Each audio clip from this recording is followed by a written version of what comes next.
नमस्कार दोस्तों, आपका हमारे चैनल द फाइट क्लब में बहुत बहुत स्वागत है। दोस्तों, लाइव टीवी और ऑन स्क्रीन कपल का साथ आना कोई नई बात नहीं है। WWE ने भी कई सारे रियल लाइफ कपल्स को टीवी पर साथ लाने का प्रयास किया है और इन सभी जोड़ियों को फैंस ने बहुत ही ज्यादा पसंद किया है और ये सफल भी हुए। इनमें कुछ कपल्स काफी ज्यादा प्रसिद्ध हुए, लेकिन कुछ कपल ज्यादा प्रसिद्ध नहीं हो पाए। इनके अलावा WWE ने कई सारे ऐसे सुपरस्टार्स को साथ लाने का डिसीजन किया जिन्होंने कभी भी रियल लाइफ में एक दूसरे को डेट भी नहीं किया था और ना ही उन्होंने रियल लाइफ में शादी कर रखी थी। फिर भी WWE ने उनको एक कपल के रूप में दिखाया और फैंस का भी इन्हें बहुत ही ज्यादा सपोर्ट मिला। पिछले कुछ सालों से WWE ने अपने कई सारे स्टार्स को कपल्स के रूप में दिखाया है। इसमें रियल लाइफ कपल्स और ऑन स्क्रीन कपल्स भी शामिल है। तो दोस्तों, आज की इस वीडियो में हम WWE की 9 ऐसी जोड़ियों के बारे में बात करेंगे जो WWE टीवी पर ऑन स्क्रीन तो साथ साथ थे लेकिन रियल लाइफ में साथ में नहीं थे। कहने का मतलब WWE की ऐसी जोड़ियां जो कि फेक थी। तो दोस्तों, आज का यह वीडियो बहुत ही ज्यादा इंटरेस्टिंग व मजेदार होने वाला है। वीडियो को पूरा लास्ट तक जरूर देखें। तो चलिए आज का वीडियो शुरू करते हैं। बात करते हैं नंबर 9 पर आने वाले कपल्स की, तो वह है डॉल्फ जिगलर और एजेली।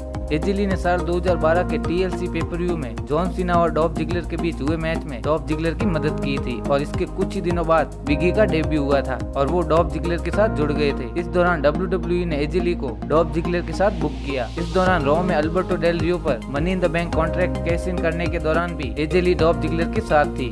यह दोनों ही कपल अगले कई महीनों तक टीवी पर एक साथ दिखाई दिए थे। फिर इसके बाद जुलाई 2013 में यह दोनों ही कपल एक दूसरे से अलग हो गए। बताया जाता है कि यह दोनों ही कपल कभी भी बैक स्टेज एक साथ नहीं थे, वे सिर्फ WWE टीवी पर एक साथ नजर आते थे। नंबर 8 पर आने वाले कपल है लीटा और कैन। रेसलमेनिया 29 के बाद से WWE सुपरस्टार कैन लीटा को पसंद करने लग गए थे। कुछ दिनों बाद कैन को पता चला कि लीटा प्रेग्नेंट है और उस समय लीटा के बॉयफ्रेंड मैट हार्डी हुआ करते थे और उन्हें लग रहा था कि वह अब पिता बनने वाले हैं। लेकिन कैन ने मैट हार्डी से कहा कि वह मेरा बच्चा है और उन्होंने लीटा को किडनैप कर लिया। और इसके बाद समर स्लैम में कैन का मैच मैट हार्डी के साथ till death do us part type का एक मैच हुआ और इस मैच में कैन ने मैट हार्डी को हरा लिया। मैट हार्डी को हराने के बाद कैन ने लीटा से जबरदस्ती शादी कर ली थी, लेकिन कुछ ही महीनों बाद उन्हें कई बार अलग किया गया और कई बार वो एक साथ दिखाई दिए। दोस्तों, यह दोनों ही कपल कई बार WWE में एक साथ दिखाई दिए, लेकिन रियल लाइफ में इन्होंने कभी भी शादी नहीं की। बात करते हैं नंबर 7 की, तो नंबर 7 पर है गैल किम और डैनियल ब्रायन की जोड़ी। साल 2011 में WWE ने डैनियल ब्रायन को बेला ट्विंस के साथ बुक किया था। बेला ट्विंस ही डैनियल ब्रायन को मैनेज करती थी,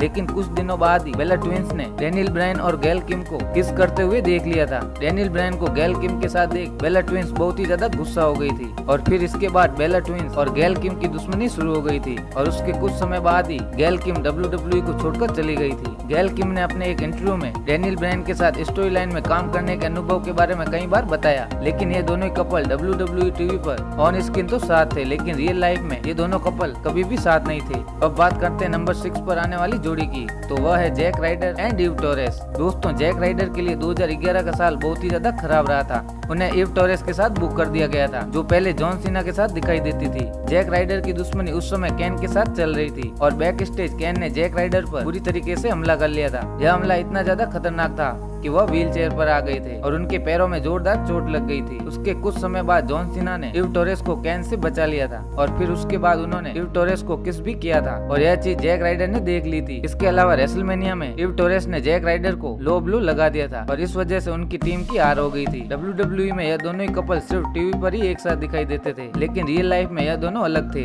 नंबर 5 पर आने वाले कपल है चाइना और एडी गुरेरो। दोस्तों, इन दोनों ही कपल ने एक बार एक साथ मिलकर मिक्स टैग टीम मैच लड़ा था। उसके बाद से यह दोनों ही कपल एक दूसरे के नजदीक आ गए थे और एक साथ टीवी पर दिखाई देते थे। एडी गुरेरो और चाइना के बीच एक ऐसा एंगल दिखाया गया जहां चाइना प्ले बॉय के लिए शूट करा रही थी और एडी गुरेरो वहां पर उन्हें इस काम के लिए मना कर रहे थे और एडी गुरेरो ने ये सब रोकने के लिए वहां पर एक इवेंट भी आयोजित किया था। WWE में इन दोनों ने सगाई भी की थी, लेकिन बाद में चाइना को पता चला कि एडी उन्हें धोखा दे रहे हैं। इसके बाद दोनों की ऑन स्क्रीन जोड़ी खत्म हो गई थी। हमने इन दोनों को ऑन स्क्रीन तो कई बार एक साथ देखा है, लेकिन रियल लाइफ में यह दोनों ही कपल कभी भी एक साथ नहीं थे और यह जोड़ी सिर्फ एक स्टोरी लाइन का हिस्सा थी। अब बात करते हैं नंबर 4 पर आने वाली कपल की, तो वह है ट्रिश स्ट्रेटस और क्रिस जेरिको। WWE में साल 2003 के दौरान क्रिश्चियन और क्रिस जेरिको एक बहुत ही अच्छे दोस्त थे। क्रिस जेरिको उस समय ट्रिश को डेट कर रहे थे और वहीं क्रिश्चियन लीटा को डेट कर रहे थे। बाद में इनके बीच एक शर्त के कारण इंटरजेंडर टैग टीम मैच भी देखने को मिला था, जहां पर लीटा और ट्रिश की हार हुई थी। 2004 में भी क्रिस जेरिको और ट्रिश एक साथ नजर आए थे और फिर एक समय ऐसा आया जब क्रिश्चियन ने ट्रिश पर अटैक कर दिया। इस कारण रेसलमेनिया में क्रिश्चियन और जेरिको के बीच एक शानदार मैच हुआ और यहाँ पर ट्रिश ने क्रिस जेरिको का साथ देने के बजाय क्रिश्चियन की मदद की। क्रिस जेरिको और ट्रिश रियल लाइफ में कभी भी एक दूसरे के साथ नहीं आए और इन दोनों की ऑन स्क्रीन जोड़ी भी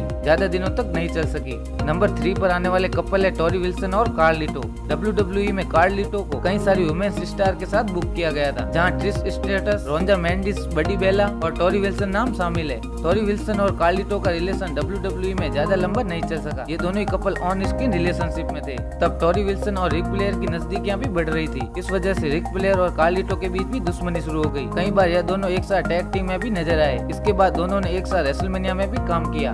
इसके बाद कार्लिटो ने रिक फ्लेयर पर हमला कर लिया और टोरी विल्सन से भी अलग हो गए। टोरी विल्सन और कार्लिटो के बीच साल 2007 में एक सिंगल मैच भी हुआ, जहां उस मैच में कार्लिटो को जीत मिली। नंबर 2 पर आने वाले कपल है स्टेसी किबलर और रैंडी ऑर्टन। रैंडी ऑर्टन की दुश्मनी उस समय अंडरटेकर के साथ चल रही थी। उस समय स्टेसी किबलर और रैंडी ऑर्टन दोनों एक साथ दिखाई देते थे और फैंस को भी यह जोड़ी काफी पसंद आ रही थी। साल 2005 में यह जोड़ी एक साथ बहुत ही अच्छा काम कर रही थी। इस दौरान रॉ के एक एपिसोड में रैंडी ऑर्टन ने अंडरटेकर के खिलाफ प्रोमो कट करने के बाद स्टेसी पर एक जबरदस्त आरकेओ लगा दिया और यह WWE इतिहास का एक चौंकाने वाला पल था और किसी ने भी यह नहीं सोचा था कि यह कपल सब टीवी पर ही एक साथ था और वह असल जीवन में अलग थे। लास्ट एंड फाइनल नंबर 1 पर आने वाला कपल है लाना और बॉबी लेस्ली। WWE में लाना और रुसेव का प्यार किसी से छुपा नहीं है और इस दौरान वह कई बार एक साथ दिखाई देते थे। कई सालों तक रिलेशनशिप में रहने के बाद उन्होंने शादी भी कर ली थी। कुछ महीनों पहले रॉ के एक एपिसोड में लाना ने वापसी की थी। इस वापसी के साथ उनके साथ बॉबी लेस्ली ने भी अपनी वापसी की थी और यह WWE की एक विवादित स्टोरी लाइन में से एक थी और इस कारण रुसेव एक बड़े बेबी फेस बन गए थे। लेकिन यह दुश्मनी खत्म नहीं हुई। इस स्टोरी लाइन के दौरान लिव मॉर्गन की भी एंट्री हुई,